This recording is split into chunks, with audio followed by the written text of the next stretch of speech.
नमस्कार, सुप्रभात। सुबह के 7 बज चुके हैं और 7 की बड़ी बात लेकर मैं हूं आपके साथ तृप्ति सोनी। सबसे पहले एक नजर बड़ी खबरों पर। अमेरिका में कोरोना से 1 लाख के करीब मौत हो चुकी है।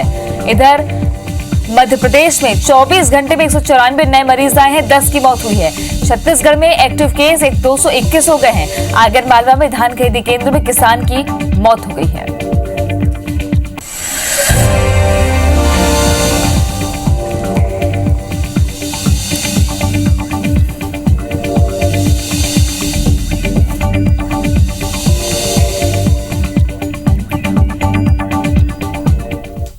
और सबसे पहले बात मध्य प्रदेश के किसानों की दर्द की कर लेते हैं। किसानों की भलाई और अच्छाई का दावा करने वाली शिवराज सरकार में किसानों का हाल आपको दिखाते हैं।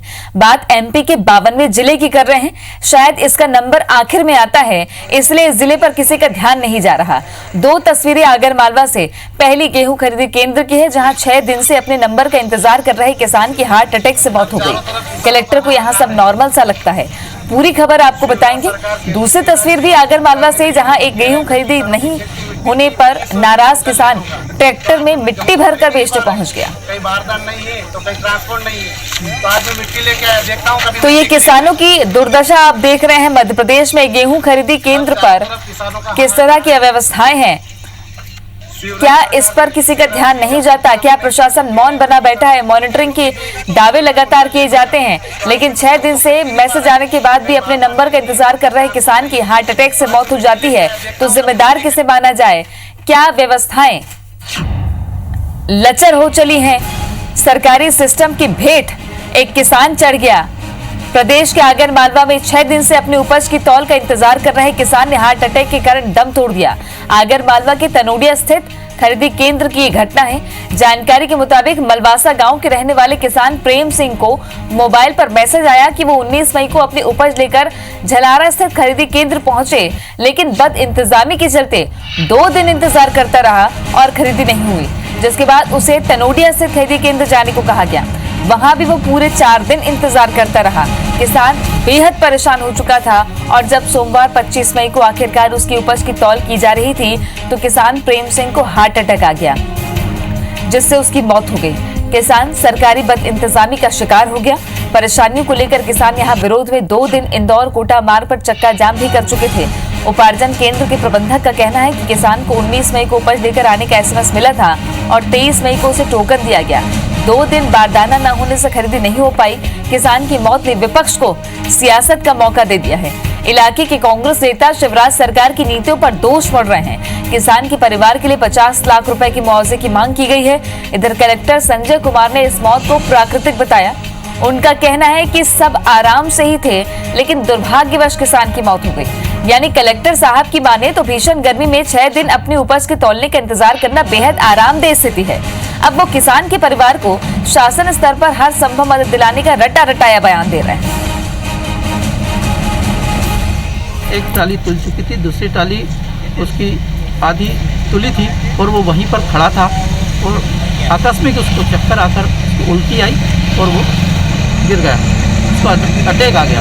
मध्य प्रदेश की सरकार से, शिवराज सिंह चौहान से, प्रशासन से अनुरोध करता हूं कि प्रेम सिंह जी जो कि किसान मलवासा के थे, उनको 50 लाख का मुआवजा दिया जाए और इस घटना की पूरी न्यायिक जांच की जाए। शांति से उन्हीं का तौलाई चल रहा था और अचानक वो अपनी तौलाई की प्रक्रिया को देख रहे थे, गिन रहे थे बारदानों को और खड़े खड़े वो कोलैप्स हो गए, नीचे गिर गए, बेहोश हो गए। 10 मिनट के अंदर एम्बुलेंस लाया गया और जिला अस्पताल लाया गया। जिला अस्पताल में डॉक्टरों ने उनको ब्रॉड डेथ दी। हम लोग सरकार की ओर से जो मुख्यमंत्री कृषक कल्याण योजना है उसमें हम परिवार को सहायता देंगे।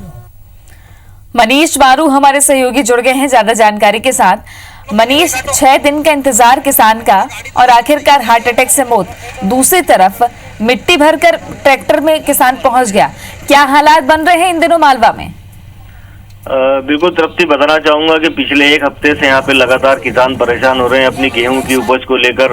यहाँ पर लगभग 2-3 किलोमीटर की लंबी लंबी लाइनें लग रही है और 5-6 दिन तक इंतजार यहाँ पर किसानों को अपना गेहूं तुलवाने के लिए करना पड़ रहा है। तमाम दावे जो सरकार द्वारा किए जा रहे हैं, यहाँ पर इंतजाम के दावे किए जा रहे हैं, वो सारे दावे अगर धरातल पर देखे जाए तो बिल्कुल झूठे साबित होते हैं। यहाँ लोगों के लिए कोई व्यवस्थाएं नहीं है, कोई छांव की व्यवस्था नहीं है, भीषण गर्मी का समय है, पानी की व्यवस्था नहीं है, खाने पीने की कोई व्यवस्था नहीं है। उसी को लेकर जो है यहाँ पे जो प्रेम सिंह किसान है मलवासा गांव के, इनको पहले जो है 19 तारीख को जलारा केंद्र पर अपनी उपज लेकर बुलवाया गया था। यहाँ 2 दिन इंतजार किया। हालात ये रहे कि यहाँ पर पिछले 5 दिन के अंदर 2 बार किसानों ने जलारा केंद्र से बाहर आकर चक्का जाम भी किया और इंदौर कोटा राजमार्गों को जाम कर दिया। एक बार कलेक्टर की समझाइश पर खुला, दूसरी बार जो है तहसीलदार की समझाइश पर ये मामला यहाँ पर शांत हुआ। और बारदान के इंतजाम नहीं है तो कहीं कुछ अव्यवस्था है, उसको लेकर लगातार किसान नाराज हो रहे हैं। हर तरफ कहीं भी देखें, अगर नलखेड़ा की बात करें तो वहाँ भी किसानों ने हंगामा किया। आगर में कृषि उपज मंडी पे तालाबंदी की गई। जो है यहाँ पर मार्केटिंग सोसाइटी का जो गेहूं खरीदा जा रहा था मार्केटिंग प्रेस के अंदर, छावनी के अंदर, वहाँ पर भी तालाबंदी की गई। हर जगह आपको रोकना चाहेंगे मनीष। संजय कुमार आगरमालवा कलेक्टर जुड़ गए हैं, स्वागत है आपका संजय जी। धन्यवाद। आगरमालवा में ये जो हार्ट अटैक से मौत हुई है किसान की, 6 दिन इंतजार करता रहा, ऐसा सामने आया है। क्या आपने पाया है इस पूरी घटना के बारे में? ये एक दुर्भाग्यपूर्ण एक घटना स्वाभाविक उनके व्यक्तिगत कारणों से हुई होगी, ऐसा मुझे लगता है। क्योंकि जिन परिस्थितियों में जिस ढंग से उनकी मृत्यु हुई, उनकी तौल चल रही थी, वहाँ पे सारी परिस्थितियां सामान्य थी, सारी सुविधाएं थी, परंतु वो अचानक से वो गिर पड़े, बेहोश हो गए। उनको तत्कालीन अस्पताल ले जाया गया और वो बच नहीं सके। तो ये दुर्भाग्यपूर्ण है। बट प्रशासन की ओर से, शासन की ओर से जो परिस्थितियां थी उस समय बिल्कुल ही सामान्य थी। लेकिन सवाल ये भी है ना कलेक्टर साहब की जिला प्रशासन की भी जिम्मेदारी है, एक बहुत बड़ी जिम्मेदारी। आखिर क्यों किसानों को चक्का जाम करना पड़ रहा है? और क्या सरकारी सिस्टम की भेंट चढ़ गया किसान कहा जाए? क्योंकि 6 दिन से वो भूखे प्यासे थे, एक केंद्र से दूसरे केंद्र भटक रहे थे अपनी उपज की तौल करवाने के लिए।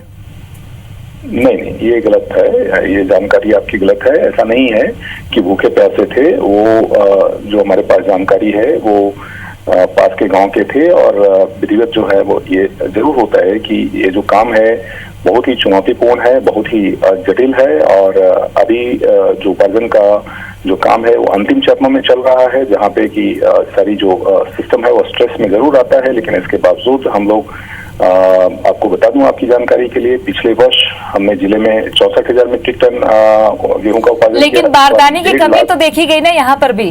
तनोटिया के खरीदी केंद्र में 4 दिन इंतजार किया, फिर झलारा भेज दिया गया। तो बारदाने की कमी की वजह से आखिर किसान को इंतजार करना पड़ा? नहीं, बारदाने की ऐसी कमी, हाँ ये जरूर रहता था कि बारदाने खत्म होते थे, बारदाने आते जा रहे थे। क्योंकि आपको यही मैं बता रहा था, अवगत करा रहा था कि पिछले वर्ष हमने 64,000 मीट्रिक टन गेहूं खरीदा था। इस बार हम 1.5 लाख खरीद रहे हैं, 1,40,000 मीट्रिक टन खरीद लिया है। तो हम दुगने से ज्यादा प्रिक्वायरमेंट कर रहे हैं। तो ये एक बम्पर जो आवक हुआ है, तो निश्चित तौर से हम उसके साथ कोप अप करने की कोशिश कर रहे हैं, उसके साथ सहयोग कर रहे हैं। और कभी भी ऐसा नहीं रहा कि उपार्जन जो है वो बारदाने की कमी के कारण कोई लंबे समय तक, हाँ कुछ समय के लिए जरूर बाधा जाती है, क्योंकि बारदाने जो है वो पूरे जिले में सप्लाई हो रहा है। और दूसरे जिलों से हमें कर्टेल कर करके हमारी आपूर्ति शासन की ओर से लगातार की जा रही है। कलेक्टर साहब, चुनौती तो दोनों तरफ से, एक किसान भी संघर्ष करते हैं कहीं न कहीं और प्रशासन भी एक संघर्ष करता है इन सरकारी कामकाजों में। लेकिन सबसे बड़ी बात यह है कि 6 दिन पहले अगर मैसेज किसान के पास आ गया, बुला लिया गया, तो इंतजार की नौबत क्यों आ जाती है? क्या कोई खामी नजर आ रही है खरीदी केंद्रों में? क्या कोई व्यवस्था नहीं देख पा रहे हैं प्रशासन? मैं आपको हमने आपसे आग्रह किया कि खरीदी अंतिम चरण में है। आज खरीदी का अंतिम डेट है जिसे शासन ने एक्सटेंड कर दिया है 5 दिनों के लिए। तो ये जो स्ट्रेस होता है इसका, वो किसान भी जब लास्ट अंतिम चरणों में चलता है तो उसको ये लगता है कि शायद इसके बाद नहीं होगी, तो एक हड़बड़ाहट सी हो जाती है और उसमें क्यू कई बार लंबा हो जाता है। लेकिन इसके बावजूद जो है वो हम लोग उनके साथ समन्वय कर करके और उनको जो भी बेहतर सुविधाएं हो सकता है और एक समय सीमा में खरीदी हो जाए, शुद्धापूर्ण ढंग से खरीदी हो जाए, उसके लिए हर चेष्टा करते हैं और वो की जा रही थी। जब ये दुर्भाग्यपूर्ण घटना घटी उस समय ऐसा वहां पे कोई भी स्ट्रेस नहीं था। मैं ये नहीं कहता कि खरीदी केंद्रों पे स्ट्रेस होता नहीं है, होता है समय समय पे, और जैसे जैसे परिस्थितियां बदलती है उसके साथ साथ हम लोग उसके साथ सहयोग भी करते हैं और कोशिश करते हैं कि खरीदी सुविधापूर्ण ढंग से हो जाए। और जैसा कि मैंने आपको अवगत कराया कि अभी हम जो हमारे एस्टिमेटेड है 1.5 लाख टन में हम 1,40,000 टन खरीद भी चुके हैं। हमारी अंतिम चरण में चल रहा है खरीदी। अच्छा, आखिरी सवाल आपसे ये करना चाहूंगी कि क्या किसान के परिवार को कोई मदद दी जाएगी, और दूसरा ये कि आखिरी की अब जब 31 तारीख की आखिरी मियाद कर दी गई है तो क्या व्यवस्थाएं, क्योंकि जाहिर तौर पर अब किसान बड़ी मात्रा में आएंगे, दोबारा ये घटना ना हो इसके लिए क्या कोई इंतजाम करेंगे आप 5 दिनों में? नहीं, अब किसान जितने आने थे वो सारे किसान आ चुके हैं। जितने किसान के को SMS जाने थे, हमारे जितने भी रजिस्टर्ड किसान थे वो सभी आ चुके हैं। अब केवल उनकी थोड़ा सा बैकलॉग क्यू है, उसको हम लोग 1-2 दिन में क्लियर कर देंगे। शासन ने उदारतापूर्वक इसकी खरीदी का वो बढ़ा दिया है डेट 5 तारीख तक, लेकिन हमें उम्मीद है कि हम अगले 2-3 दिनों में इसको फिनिश कर लेंगे। अब हमारे पास ज्यादा क्यू नहीं है, जो हमारा स्ट्रेस टाइम था वो लगभग ओवर हो रहा है। 1-2 दिन बाद देखेंगे कि हमारे केंद्रों पे 27 तारीख के बाद कोई क्यू नहीं रहेगा। हम लोग अभी बारदाने हमारे पास पर्याप्त हैं और सारी व्यवस्थाएं सिस्टमेटिक है। हमारे 40 केंद्रों में 10 केंद्रों में हमारी खरीदी खत्म हो चुकी है, समाप्त हो चुकी है। डे बाई डे हमारे 4-5 उम्मीद करते हैं कि आगे भी व्यवस्थाएं अच्छी रहे ताकि कोई किसान को घबराहट भी ना हो और ऐसी कोई दुर्घटना जो है दोबारा ना हो। शुक्रिया आपका हमसे बातचीत के लिए। तो कलेक्टर संजय कुमार जुड़े हुए थे हमारे साथ में। उन्होंने कहा है कि आगे 5 दिन एक्सटेंड किया गया है। इस घटना के बारे में उन्होंने यही कहा है कि दुर्भाग्यवश घटना है, परिवार को मदद दी जाएगी, लेकिन 5 दिन आगे जो बढ़ाया गया है उस पर भी व्यवस्थाएं देखी जाएगी। मनीष मारू जुड़े हुए थे, शुक्रिया आपका मनीष। खबरों में आगे बढ़ते हैं। मध्य प्रदेश में इस बार रिकॉर्ड गेहूं उत्पादन हुआ है। सरकार किसानों के उत्पादन का एक एक दाना खरीदने का दावा कर रही है, लेकिन आलम यह है कि कई मंडियों में किसानों की लंबी लंबी कतारें, परेशान और आक्रोशित अन्नदाताओं की तस्वीरें नजर आ रही है। किसान अपना गुस्सा जाहिर कर रहे हैं। आगर में तो एक किसान सीएम शिवराज के पुराने बयान का हवाला देकर खेत की मिट्टी बेचने मंडी पहुंच गया।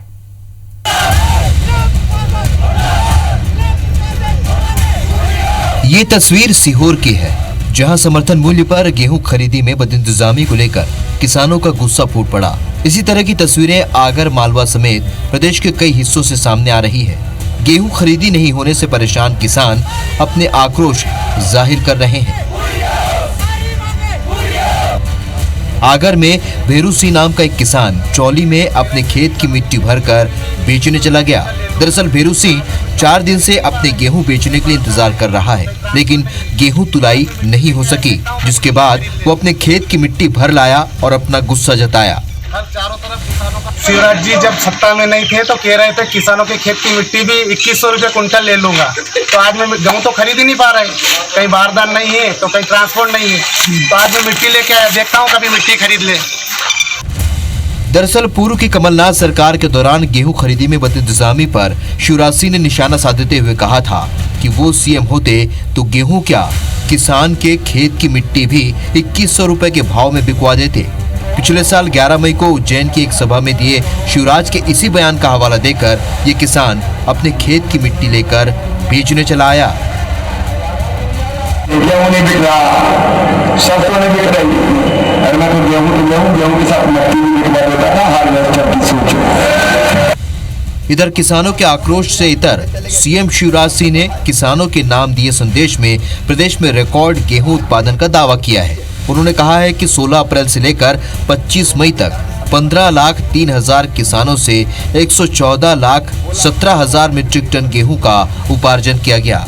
उन्होंने किसानों को भरोसा दिलाया कि जिनका गेहूं बचा है उसे भी खरीदेंगे। जहां किसानों का गेहूं नहीं खरीदा गया है वो चिंता ना करें। उन जिलों में जहां गेहूं की खरीदी पूरी नहीं हो पाई। 31 मई तक गेहूं उपार्जित किया जाएगा। अव्यवस्था ना हो इसलिए जब आपको एसएमएस किया जाए तभी खरीदी केंद्र पर आए। ये बात सही है कि अन्नदाता ने एक बार फिर अपनी मेहनत से रिकॉर्ड गेहूं का उत्पादन किया है, लेकिन मेहनताने के लिए वो आज भी दर दर भटक रहा है। आगर से मनीष मारू के साथ ब्यूरो रिपोर्ट IBC 24। और अब कुछ खबरें देख लेते हैं सरपंदाज में। दुनिया भर में 55,84,000 से ज्यादा कोरोना के मामले सामने आए हैं। वहीं अब तक 23,61,000 लोगों ने कोरोना से जंग भी जीती है। कुल मौत का आंकड़ा 3,47,000 के पार जा चुका है। देश भर में कोरोना ने 1,44,000 का आंकड़ा पार कर लिया। वहीं देश में अब तक लगभग 60,706 मरीज ठीक हो चुके हैं। देश भर में कोरोना से 4,172 लोगों की मौत हो चुकी है। बता दें कि एक दिन में 6,414 मरीजों का इजाफा हुआ है। महाराष्ट्र में अब तक 1,695 लोगों की मौत हो चुकी है। वहीं प्रदेश में कोरोना संक्रमितों की संख्या बढ़कर 52,667 पहुंच गई, जबकि कोरोना से ठीक होने वालों की संख्या 15,000 के पार पहुंच गई है। राज्य में दूसरे स्थान पर बने तमिलनाडु में सबसे ज्यादा कोरोना मरीज मिल रहे हैं। यहां 17,082 कोरोना मरीज मिले हैं। कोरोना से अब तक 119 की मौत हो चुकी है। बता दें कि प्रदेश में 8,731 लोग पूरी तरह ठीक भी हुए हैं। गुजरात में अब तक 14,468 कोरोना पॉजिटिव मिले हैं। प्रदेश में अब तक 888 की मौत हो चुकी है। वहीं 6,636 लोग ठीक भी हो चुके हैं। दिल्ली में कोरोना मरीजों की संख्या 14,053 पहुंच गई है। वहीं दिल्ली में अब तक 276 की मौत हो चुकी है। पिछले 24 घंटे में 635 नए पॉजिटिव मरीज मिले। मध्य प्रदेश में मरीजों की संख्या 6,955 पहुंच गई। कोरोना से प्रदेश में अब तक 302 लोगों ने जान गंवाई है। वहीं 3,535 मरीज कोरोना से जंग जीतकर डिस्चार्ज हुए हैं। छत्तीसगढ़ में कोरोना मरीजों की संख्या लगातार बढ़कर 293 पहुंच गई। राज्य में अब एक्टिव मरीज 221 हैं। सभी मरीजों का इलाज जारी है। आज नौतपा का दूसरा दिन है। भारत के राजस्थान में पारा सबसे ज्यादा है, तो वहीं मध्य प्रदेश में 14 जिले लू की चपेट में हैं। खजुराहो, मुरैना में पारा 46 डिग्री पहुंच गया है। छत्तीसगढ़ में भी गर्मी से हाल बेहाल है। रायपुर में विवेकानंद सरोवर के नाम से प्रसिद्ध बूढ़ा तालाब का कायाकल्प किया जा रहा है। आज सीएम भूपेश बघेल बूढ़ा तालाब में चल रहे सौंदर्यीकरण के काम का जायजा लेंगे। सीएम के साथ मौके पर मंत्री और विधायक भी मौजूद रहेंगे। छत्तीसगढ़ के पूर्व मुख्यमंत्री अजीत जोगी की हालत में सुधार नहीं आया है। जोगी को अब भी वेंटिलेटर के जरिए सांस दी जा रही है। वहीं आबकारी मंत्री कवासी लखमा ने अस्पताल पहुंचकर उनका हाल जाना है। मध्य प्रदेश में गेहूं खरीदी की समय सीमा बढ़ा दी गई है। मध्य प्रदेश में रिकॉर्ड गेहूं उत्पादन के बाद सरकार ने फैसला लिया। अब सरकार किसानों से 31 मई तक गेहूं की खरीदी करेगी। पहले 26 मई तक उपार्जन की तारीख थी। मध्य प्रदेश में शराब कारोबारियों ने टोटल तालाबंदी का ऐलान कर दिया है। शराब कारोबारियों ने आज से दुकानें नहीं खोलने का फैसला लिया। मांगे नहीं माने जाने से शराब एसोसिएशन नाराज है। अब आपको भारत में कोरोना संक्रमण के मामलों की जानकारी दे देते हैं। भारत में कोरोना मीटर के जरिए आपको बता रहे हैं 1,44,000 से ज्यादा मरीज हो चुके हैं। अब तक भारत में 4,172 की मौत हो गई है। अब तक देश भर में कोरोना से 4,172 की मौत हुई है। सबसे ज्यादा केसेस महाराष्ट्र में हैं। महाराष्ट्र में 52,667 केसेस हैं। 1,695 मौत हो चुकी है। तो भारत में आंकड़े लगातार बढ़ रहे हैं। इस वक्त जो आंकड़े हैं वो 1,44,950 को पार कर गए हैं। सबसे ज्यादा आंकड़े महाराष्ट्र में हैं। गुजरात में 14,468 संक्रमित हैं और 888 की मौत हो गई है। दिल्ली में संक्रमण के मामले 14,053 हैं। 276 की मौत हो गई है। अगर राजस्थान की बात करें तो राजस्थान में संक्रमण के मामले 7,300 है। 165 की मौत अब तक हो चुकी है। दिल्ली का आंकड़ा भी आपको दिखा रहे हैं। 14,053 मरीज संक्रमित हैं। राजस्थान में 7,300 मरीज हो चुके हैं। और अब उत्तर प्रदेश की अगर बात करें तो उत्तर प्रदेश में 6,497 संक्रमण के केसेस हैं। अब तक 169 की मौत हो गई है। आंध्र प्रदेश में कोरोना के 2,886 मामले हैं। 56 की मौत हुई है। पश्चिम बंगाल में 3,816 मरीज अब तक पाए गए हैं और 278 की मौत हो गई है। बिहार में कोरोना मरीज 2,737 पाए गए। 13 की अब तक मौत हो गई है। और अब दुनिया भर के आंकड़ों पर गौर करें तो दुनिया भर में आंकड़े लगातार बढ़ते जा रहे हैं। पूरे विश्व में 55 लाख के पार कोरोना के मरीज हैं, लेकिन इस वक्त सबसे बड़ी जरूरत ये है कि हम एकजुट होकर इस संकट का सामना करें। अमेरिका में सबसे ज्यादा केसेस हैं, 17,06,000 कोरोना संक्रमित हैं। रूस में कोरोना के मामले 3,76,669 हो गए हैं।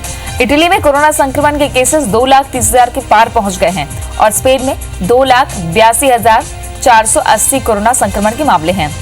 भारत के मध्य क्षेत्र की बात करें, मध्य प्रदेश की बात करें तो संक्रमण के मामले यहां लगातार बढ़ते जा रहे हैं। मध्य प्रदेश में अब तक 6,000 से ज्यादा एक्टिव केसेस अब तक हो चुके हैं और लगातार रिकवरी रेट बढ़ाने की कोशिश की जा रही है।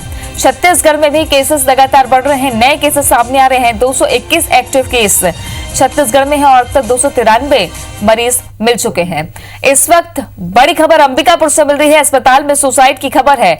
मेडिकल कॉलेज अस्पताल में सुसाइड हुआ है। आइसोलेशन वार्ड के अंदर युवक ने खुदकुशी कर दी है। दिल्ली से ये युवक लौटा हुआ था। आरटी-पीसीआर रिपोर्ट का इंतजार किया जा रहा था। मामले की फिलहाल पुलिस जांच कर रही है।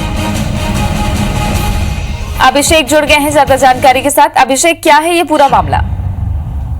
हाँ, देखिए, ये जो 25 साल का युवक है वो उसकी जो ट्रैवल हिस्ट्री है वो दिल्ली से आनी बताई जा रही है और यही कारण था कि जो युवक है वो लुंड्रा के क्वारंटाइन सेंटर में दाखिल था, लेकिन उसकी तबीयत जब बिगड़ी तब उसे मेडिकल कॉलेज अस्पताल के जो आइसोलेशन वार्ड है वहां शिफ्ट किया गया था और इसका उपचार चल रहा था। 23 तारीख को ये युवक मेडिकल कॉलेज आया था और इसके बाद एक दिन पहले ही, मतलब जब घटना हुई उसके एक दिन पहले जो इसे संदिग्ध मानते हुए जो मेडिकल कॉलेज की टीम थी उसने जो आरटी-पीसीआर जांच के लिए युवक का सैंपल भेजा हुआ है। अभी तक उसकी रिपोर्ट अप्राप्त है, लेकिन ये युवक संदिग्ध था और ये भी बताया जा रहा है कि जो आइसोलेशन वार्ड था वहां पर 3 लोग वहां पर रह रहे थे और उसमें से एक जो युवक था वो कोरोना पॉजिटिव आ गया था और जिससे बाद में जो कोविड हॉस्पिटल है वहां शिफ्ट किया गया। तो ऐसा भी आशंका है कि वो हताश होकर इस तरह का कदम उठा सकता है क्योंकि